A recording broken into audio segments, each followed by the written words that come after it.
High বন্ধুরা, আশা করছি তোমরা ভালোই আছো। বেশ কিছুদিন পর আবার একটা ট্রিপ ভিডিও নিয়ে তোমাদের সামনে হাজির হলাম। এই ট্রিপ ভিডিওটা মূলত বাইক রাইড কেন্দ্রিক। আমরা কিছুজন বন্ধু ঠিক করেছি এবার মৌসুনী আইল্যান্ডে উদ্দেশ্যে রওনা দেব। তো তোমরা দেখতে থাকো আমরা কিভাবে মৌসুনী আইল্যান্ড পৌঁছালাম এবং সেখানে কিভাবে এনজয় করলাম।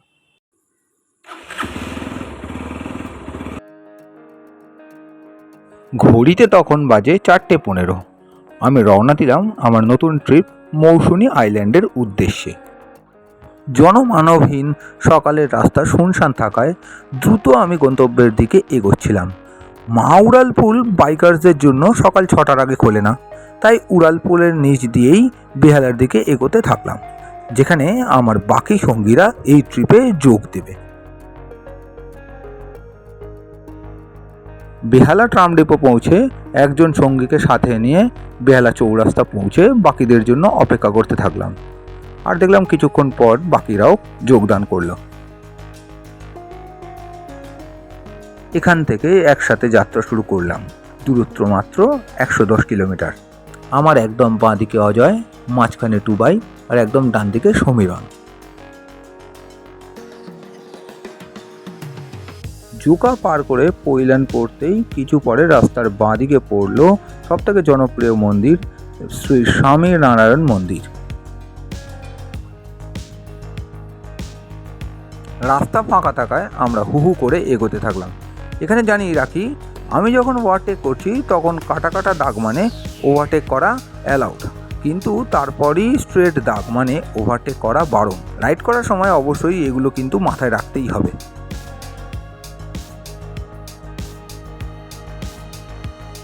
প্রায় 30 কিলোমিটার রাইড করার পর আমরা একটা চা পানের ছোট্ট বিরতি নিলাম। আমি এই ফাঁকে আমাদের একটু বাইকগুলোকে তোমাদের দেখিয়ে নিই। চা পানের বিরতি শেষে আবার আমাদের বাইক ছুটতে শুরু করলো। গন্তব্যস্থল আর মাত্র 80 কিলোমিটার দূরে।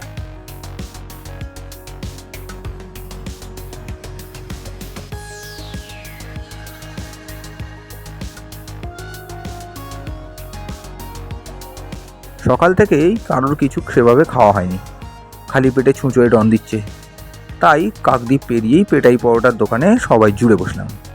পেটাই পরোটা দেখে খিদে যেন দ্বিগুণ বেড়ে গেল।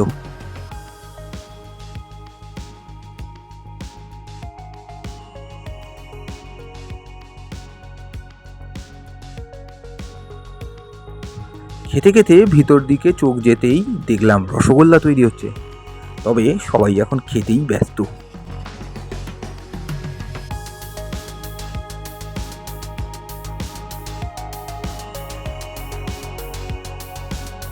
অনেক দিন পর পেটাই পরোটা দিয়ে সকালে ভুড়িভোজটা হলো, তাই মনটা বেশ চাঙ্গা হয়ে গেল। তারপর আমরা আবার বেরিয়ে চললাম আমাদের গন্তব্যস্থলের দিকে।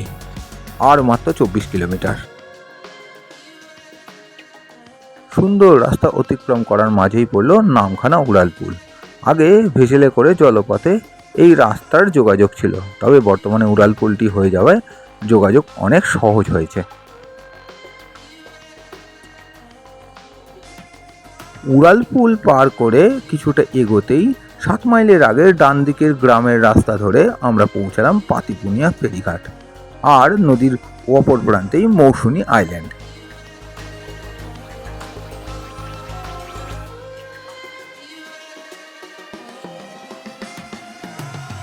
এখন আমরা অপেক্ষা করছি পরবর্তী ভুটভুটি বা নৌকা আসার অপেক্ষায়। ভুটভুটি আসার পর টুবাই এগোতে থাকলো তার প্রিয় রনিন বাইকের সাথে। দেখো কিভাবে বাইকগুলোকে তোলা হবে।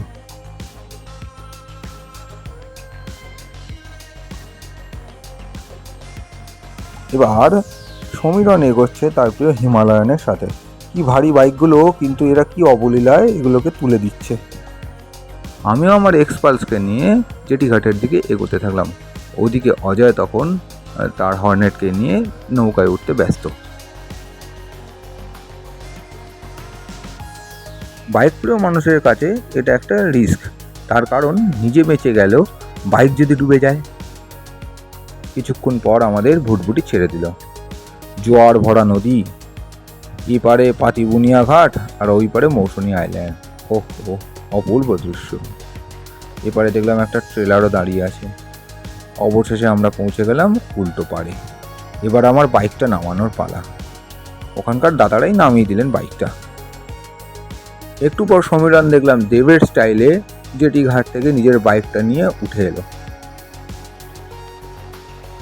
তারপর দেখলাম টুবাইও নিজের বাইক চালিয়ে জেটি ঘাট পেরিয়ে চলে এলো।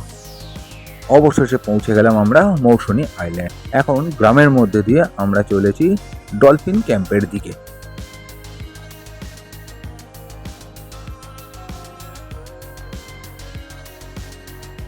অবশেষে আমরা পৌঁছে গেলাম ডলফিন ক্যাম্পে। জাস্ট রাস্তাটা দেখো, গাছগাছালির মধ্যে দিয়ে ছোট্ট একটা রাস্তা। ওহো, পুরো অফরোডিং রাস্তা।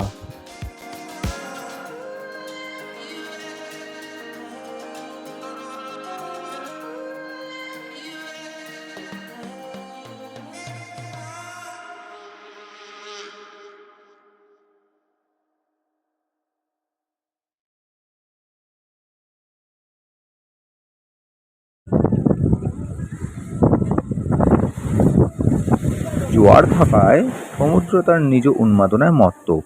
তোমরা তারই কিছু ঝলক দেখে নাও।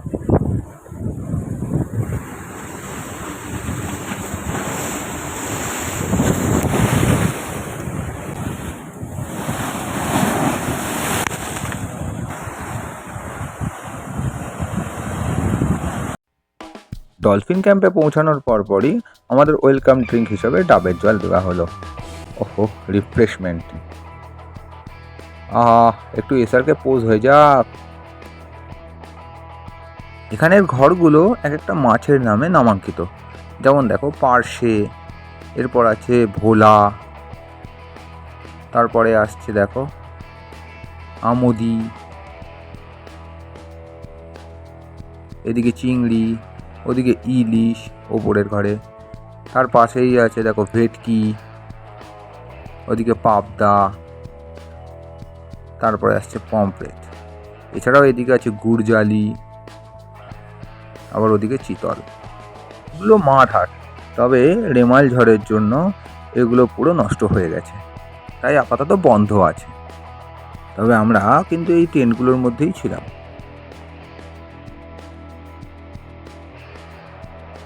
একটু বেলা গড়াতেই আমরা সি বিচের দিকে এগোতে থাকলাম।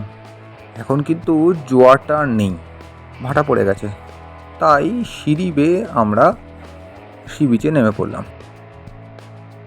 এই মুহূর্তে মৌসুমীর সি বিচে আমরা, সামনে সমুদ্র আর আমাদের উন্মাদনা। মৌসুমীর সি বিচে এই মুহূর্তে ইরফান পাঠান ওরফে অজয়।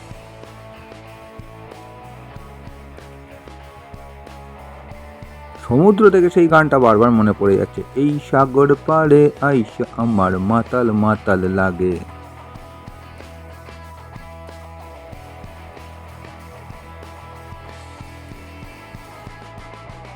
এটা হলো আমাদের ট্রিপের সবথেকে সেরা ভিডিও, কারণ এই ভিডিওর মধ্যে আমাদের বাঁধন ছাড়া উন্মাদনা ধরা পড়েছে ক্যামেরার মধ্যে।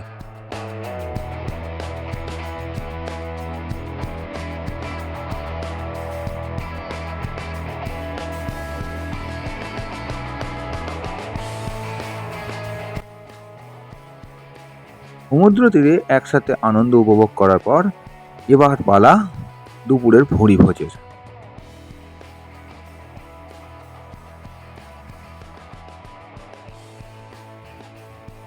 কাঁসার থালা বাটিতে ভাত, ডাল, আলু ভাজার পাশাপাশি ছিল কাতলা মাছ এবং চিংড়ি মাছ।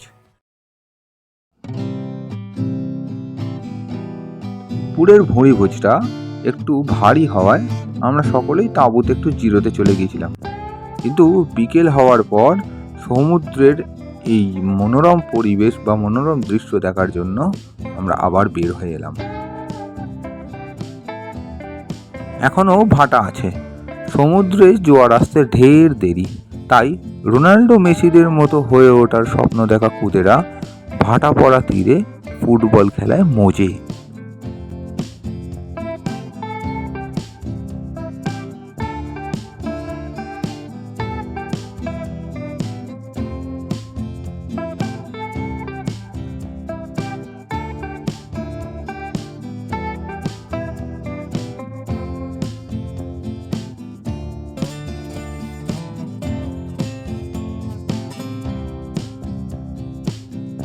সন্ধেবেলায় আমাদের চায়ের সাথে দেওয়া হলো মুড়ি আর পেঁয়াজি। একটু পরেই উঠানের মাঝখানে কাঠে আগুন লাগানো হলো। বুঝলাম বারবিকিউয়ের প্রস্তুতি চলছে। আহা, অবশেষে যখন বারবিকিউটা হতে লাগলো, কি গন্ধ আর এই স্মোক! উফ, অপরূপ অপরূপ অপরূপ।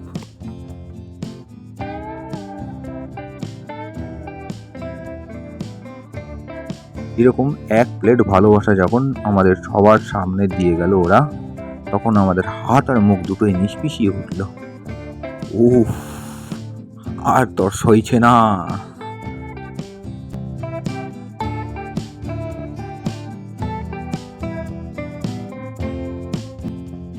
পুরনো বন্ধুরা যখন একসাথে সামিল, তখন পুরনো আড্ডা তো হবেই, আমরাও ব্যতিক্রম নয়।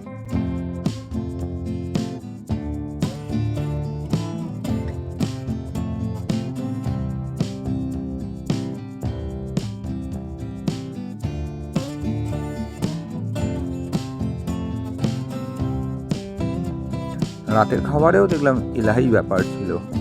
ভাত, ডাল, আলুর একটা তরকারি ছিল, তার সাথে চিকেন। এভাবেই আমরা সারা দিনটা কাটালাম। ভিডিওটা ভালো লাগলে অবশ্যই লাইক আর কমেন্ট করবে, আর যারা এখনও সাবস্ক্রাইব করোনি চ্যানেলটা, অবশ্যই সাবস্ক্রাইব করে নিও।